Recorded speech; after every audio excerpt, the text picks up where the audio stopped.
কেমন আছেন ভাইয়া? এই তো আমি ভালো আছি। তুই কেমন আছিস? আর তোর যে কদিন দেখি নাই, কোথায় ছিলি? আমি ভালো আছি, কিন্তু আম্মা একটু অসুস্থ, তাই এই কদিন বাসার সব কাম আমারই করা লাগছে। তাই এই কদিন ফুললে বের হইতে পারি নাই। এখন তোর মা কেমন আছে? ভালো আছে একটু, কিন্তু ডাক্তার কইছে কিছু পরীক্ষা করাইতে হইব, তাই আজকে একটু ফুললে বের হইছি। ভাইজান, আফার একটা ফুল কিনা দেন। ফুল নেওয়ার যোগ্যতা সবাই রাখে না।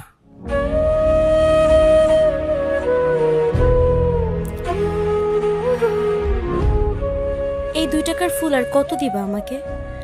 রোজ রোজ এই একই ফুল দিতে দিতে ফুলের ভ্যালুটাই তুমি কমায় ফেলতেছো। তোমার কাছে আমার দেওয়া ফুলের কোনো ভ্যালু নাই।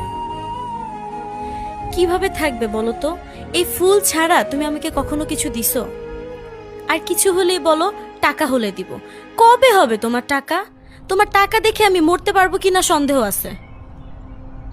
তুমি কোথায় আমাকে সাপোর্ট করবা, তা না করে তুমি আমাকে কথা শোনাচ্ছ। তুমি সত্যি করে বলো তো, তুমি আমাকে ভালোবাসো তো? শোনো, ভালোবাসি দেখেই এখনো তোমার সাথে আছি। আমার ফ্রেন্ডদের বয়ফ্রেন্ডরা ওদেরকে কত কিছু গিফট করে জানো, কত ভালো ভালো জায়গায় ঘুরতে নিয়ে যায়। আর তুমি আমাকে এই পার্ক ছাড়া কখনো কোথাও নিয়ে গেছো? আর সব সময় দিছো এই এক সস্তা ফুল।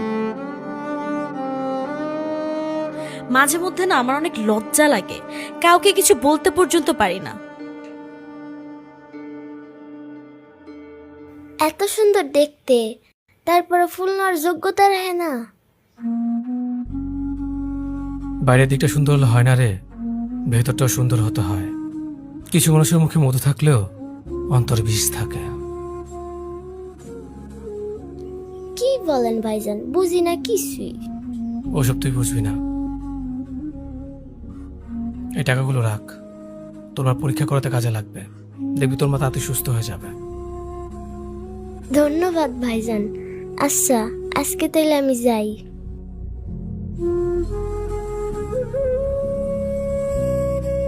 সব দিক দিয়ে তোমার পরিবর্তন আসলেও এই দিক দিয়ে তুমি ঠিক আগের মতোই আছো। কোন দিকটা? কোনোদিন তো ঘুরতে নিয়ে যাও না, আজকে বলছিলা তারপরও নিয়ে গেলা না। রাফির মা অনেক অসুস্থ ছিল, তাই সবগুলো টাকা ওকে দিয়ে দিয়েছি। আমরা তো কিছুদিন পরও যেতে পারবো, তাই না? আর ওর মার কিছু হয়ে গেলে? প্রিয়, তোমার কাছে না এই ব্যাপারটা নর্মাল মনে হচ্ছে, কিন্তু আমার কাছে না একদমই নর্মাল না। আমি আমার ফ্রেন্ডদেরকে কত বড় মুখ করে বলছিলাম তুমি আজকে আমাকে ঘুরতে নিয়ে যাবা।